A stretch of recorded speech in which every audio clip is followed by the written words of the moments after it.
በጣም የሚገርም ሰላም ሰላም፣ እንዴት ናችሁ? በመጀመሪያ ደረጃ አለው እግዚአብሔር ይመስገን። መምህርነት ህይወቴ በብዙ አስቂኝ ታሪኮች የተሞላች ናትና በአስተማሪነት ዘመን ከቆየሁባቸው ግማሹን ያው ገጠር ነው ያስተማርኩት፣ ግማሹ ማለት ነው ኤኒዌይስ። እና ገጠር ደግሞ ሳስተምር እጅግ በጣም ህይወቴን በደስታ ኢቭን ያው እያስተማርኩ እየተደሰትኩ ያስተማርኩበት ጊዜ ነው ብዬ ነው የማስበው። እና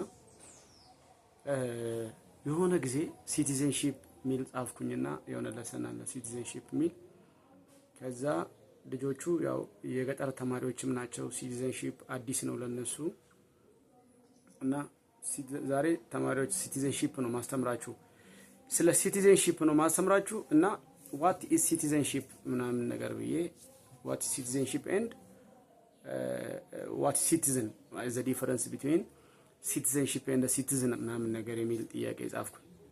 ከዛ የመጀመሪያውን ሲቲዘን የሚለውን ነገር የሚለውን ኮንሰፕት ወር ደግሞ ቴርሚኖሎጂ ተማሪዎች ቲቸር ምናምን ይላል። ምንድነው እስቲ እነዚህን ተማሪዎች ዘንድሮማ በቃ በጣም ነው ማስተምረው። አይ ቲንክ they are በጣም አክቲቭ ናቸው እና ጥሩ ክላስ ይመስለኛል።